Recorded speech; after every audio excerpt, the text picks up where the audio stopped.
anything? Okay. 751-1041. You guys ready on your side? They want to bring it back.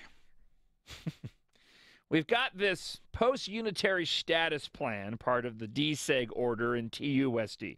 We've spent a lot of time talking about the ridiculousness of this particular order. Their attempts to be all-inclusive and unified do nothing but divide. Divides up individuals based off of solely the color of their skin. It makes reference to the fact that only a brown-colored teacher can properly teach a brown-colored student because they're the same brown color. We spent a lot of time on that. But in the middle of all this, they're asking for public comments.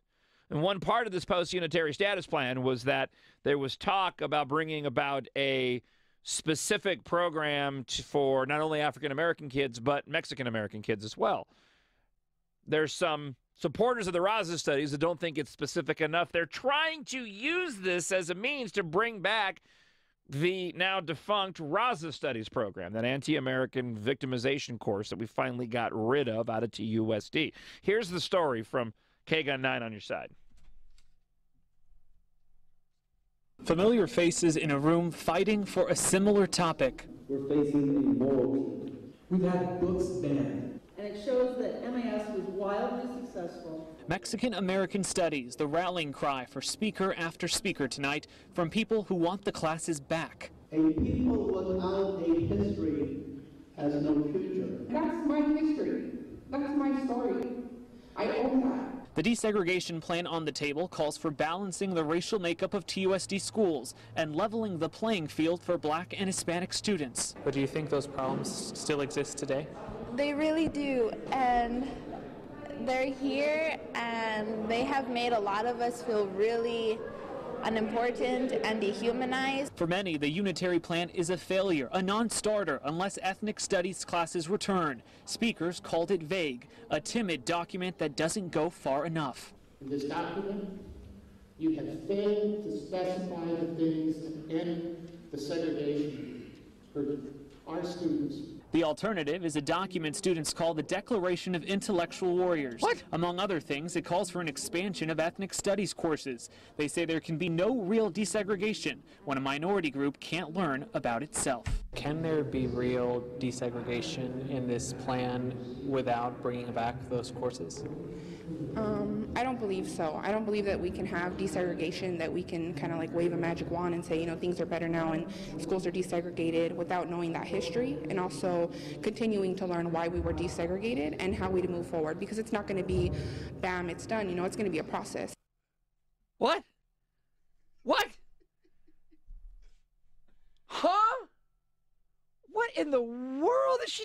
Who's on first? I don't know. Third base. I don't know if we're desegregated. How can we know if we're desegregated if we're not being told how we're being segregated in the desegregation of? I don't know my history. These guys have no idea what they're talking about. They really don't. I love the people without a history have no future. Well, the one girl. Do you feel like segregation is still a major problem in TUSD schools? I really do. It's still here. I've done a good job of making us feel left out and dehumanized.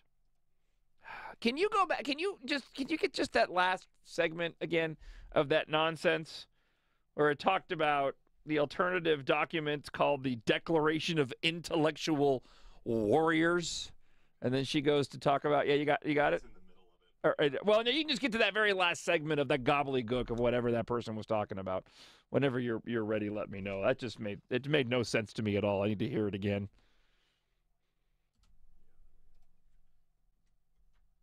You good? Go.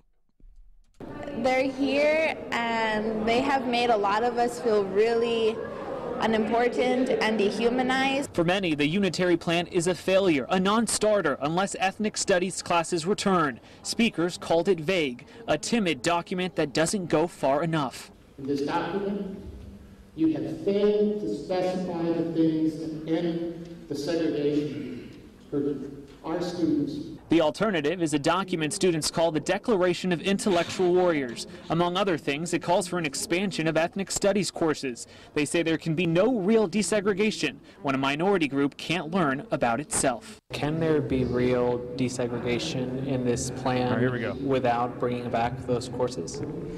I don't believe so. I don't believe that we can have desegregation, that we can kind of like wave a magic wand and say, you know, things are better now and schools are desegregated without knowing that history, and also continuing to learn why we were desegregated and how we to move forward, because it's not going to be bam, it's done. You know, it's going to be a process. So we don't know if we're desegregated without having the history to then know why we were desegregated. That's essentially what she said. You know what the reality is? They don't know what desegregated even means. They have no idea what they're talking about. They have absolutely no clue what they're talking about. They wouldn't know. There is no way to have what it is that they want. There's no way.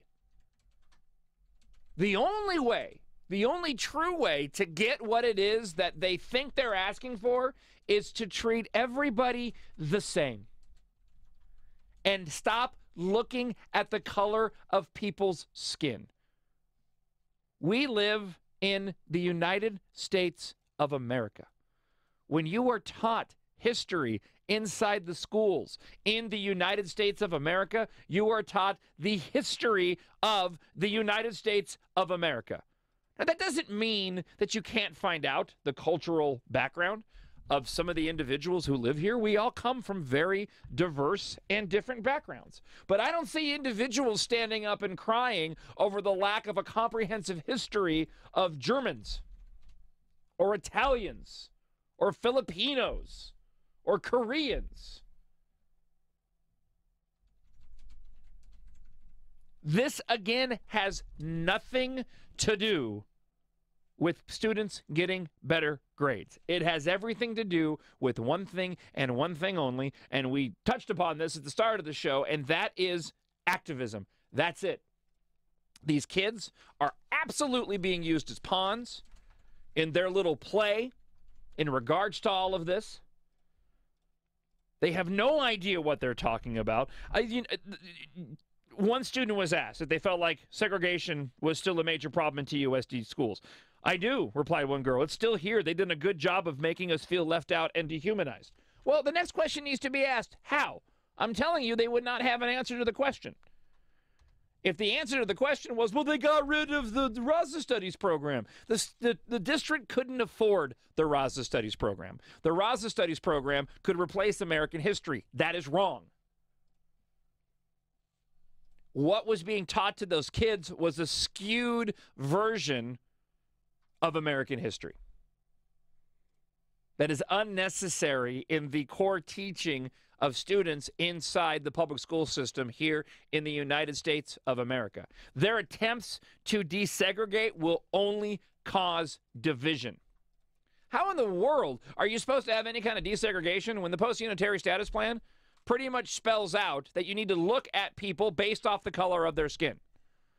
If you're going to be hiring new people, you have to present an African-American candidate and a Latino Mexican candidate. And if one of those candidates is not picked, you have to write an essay explaining why they weren't picked to justify it. How in the world are you supposed to have any kind of desegregation and this kumbaya attitude of everybody coming together and being equal when all you're doing is dividing everybody up based off of the color of their skin? These kids have no idea what they're talking about.